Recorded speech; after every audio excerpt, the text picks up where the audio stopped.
እንደምን አላችሁ? የኢትዮጵያ ቲያ ዲአይዋይ የተሰኘው የቲያ ጓዳ ዝግጅቴ ነው። ለዛሬ የካሮት ቂቤ አሰራርን ይዤላችሁ መጥቻለሁ። ይህንን ከመጀመሪያ በፊት ግን የካሮት ጥቅሞቹን የዚህ የካሮት ቂቤ ወይም የካሮት ዘይት ጥቅሞቹን አስቀድሜ እነግራችኋለሁ። አብራችሁን ቆዩ። የካሮት ኦይል ጥቅሞቹ አንደኛ ካንሰርን ይከላከላል ተብሎ ይታመናል። በተለይም በሆድ አፍና ኩላሊት አካባቢ የሚፈጠሩ የካንሰር አይነቶችን ይከላከላል ተብሎ ይታመናል። ሌላው ደግሞ ኢንፌክሽኖችን ያድናል። ለምሳሌ እንደ ጨጓራ የመሳሰሉ ህመሞችን ያክማል ተብሎ ይታመናል። ሶስተኛው የአእምሮ ክፍላችንን ያነቃቃል። ይህን በቀላሉ አማርኛ ለማቅረብ ያህል ነው።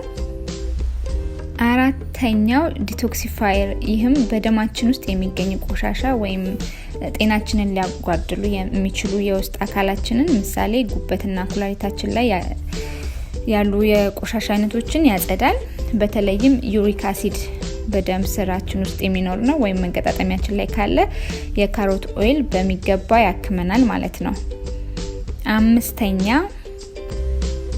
ጭንቀትን ያስወግድልናል። የካሮት ዘይት ወይም ቂቤ እንደ ደስ የሚል መዓዛ ቴራፒ ያገለግላል። ምክንያቱም ደግሞ በውስጡ ያለው ለስለስ ያለ ሽታ ነው። ይህ ጭንቀትንና ፍርሃትን ወይም ድንጋጤ የመረበሽ ስሜትን ያስወግዳል። ስድስተኛው የፊት መጨማደድን ያስወግዳል። የጡንቻ መሸማቀቅን ያስወግዳል። እንዲሁም የአይን እይታ ጥራትን ይጨምራል። እነዚህ ከብዙ በጣም ጥቂቶቹ ናቸው። እንግዲህ በመቀጠል እንዴት ለፀጉራችን ይጠቅመናል የካሮት ቅባት ወይም ኦይል የሚለውን እናያለን። እንደሚታወቀው ካሮት በውስጡ ኒውትሪየንት አለው ለፀጉራችን ጠቃሚ የሆኑ ምሳሌ ቫይታሚን ኤ እና ቫይታሚን ኢ። እነዚህ የፀጉር እድገትን በተመለከተ ተወዳዳሪ የማይገኝላቸው ኒውትሪየንቶች ናቸው ወይም ቫይታሚኖች ናቸው። የተጎዳ ወይም የተበላሸ ፀጉርንም ያክማሉ በተደጋጋሚ ከተጠቀምነው ማለት ነው። እንዲሁም የፀጉር ጥንካሬንም ይሰጠናል። የሚያምር ወዛማ ፀጉርንም እናገኛለን። ካሮት ኦይል ወይም ቂቤ ጥሩ የፀጉርና የቆዳ ማለስለሻም ነው። እስቲ አሁን በጥቂቱ ዋና ዋና ጥቅሞቹን ልግለጽላችሁ። የፀጉር እድገትን፣ የፀጉርን ማለስለስና ወዛማ እንዲሁም የተፍታታ ፀጉር እንዲኖረን ያደርጋል። የፀጉርን ስር ማጠንከር፣ በአየር ጸባይ ምክንያት የተጎዳ ፀጉርን ያክማል። ምሳሌ በፀሐይ የተጎዳ ማለት ነው።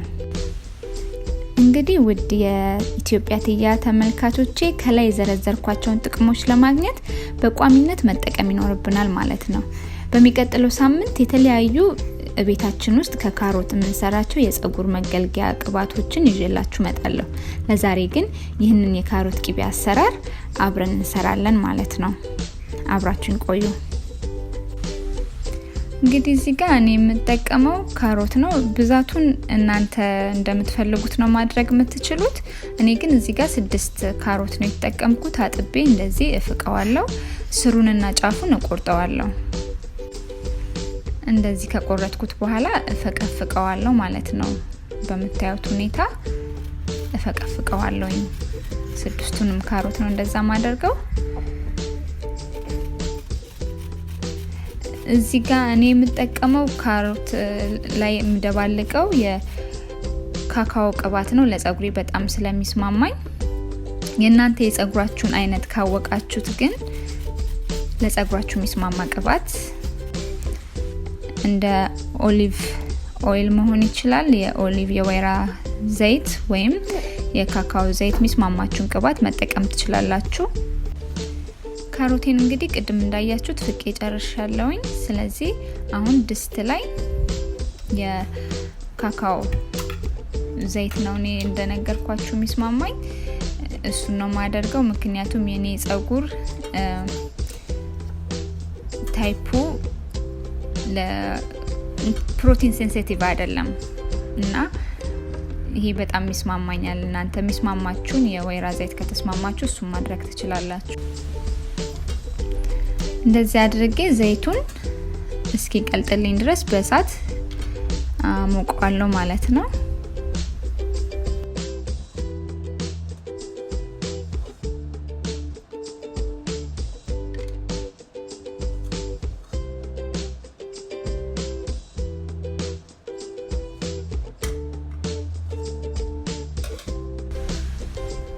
አሁን እንደምትመለከቱት ቀልጦልኛል ዘይቱ።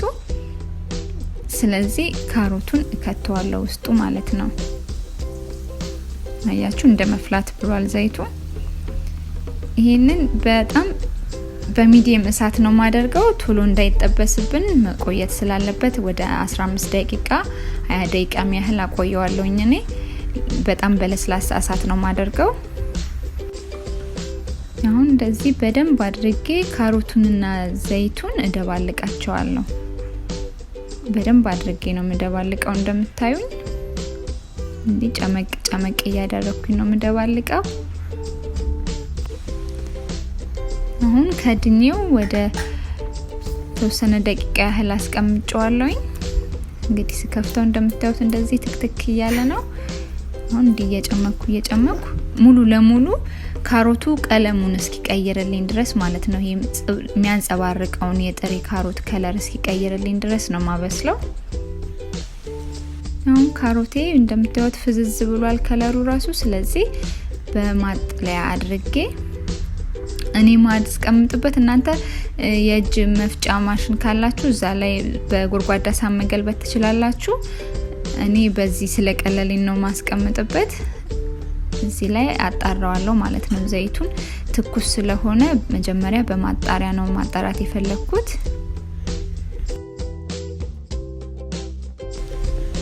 አሁን እንደምታዩት ትንሽ በረድ ስላለልኝ በጨርቅ አድርጌ ሙሉ ለሙሉ መውጣት አለበት ዘይቱ ማለት ነው። ለዚህ ነው እንደምትመለከቱት መጨምቀው ቅባቱም ፈሳሹም ሙሉ ለሙሉ እንዲወጣልኝ ስለፈለኩኝ ነው። ትንሽ ስለሚያቃጥል ጠንቀቅ ማለት ይኖርብናል ስንጨምቀው እንደዚህ። አሁን ለተወሰነ ደቂቃ ፍሪጅ ውስጥ አስቀምጬዋለሁኝ ነበረ ከዚህ ቀደም ወደ 10-15 የሚሆን ደቂቃ 20-30 ደቂቃ ማስቀመጥ ትችላላችሁ እንደ ፍላጎታችሁ ነው። ከዛ አውጥቼ እፈጨዋለሁ ማለት ነው። በምግብ መፍጫ እፈጨዋለሁ። እናንተ መምቻ ካላችሁ መምታት ትችላላችሁ።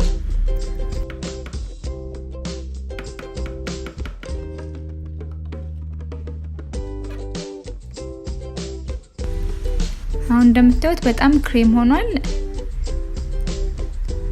አያችሁ? ልክ ይሄንን አይነት ቅርጽ ሲይዝ ነው የምናወጣው። በየትኛውም ጁስ መስሪያ መጠቀም ትችላላችሁ። እንግዲህ ይሄን ይመስላል ተመልካቾቼ። ቤታችሁ ሰርታችሁ እንደምትገለገሉበት እርግጠኛ ነኝ። በጣም ቀላል ነው፣ ወጪም ይቆጥባል። እንደገና ለልጆች በጣም ተስማሚ ነው። ለልጆች ፀጉር አስተያየታችሁን እጠብቃለሁ። ላይክ፣ ሰብስክራይብ፣ ሼር አድርጉ።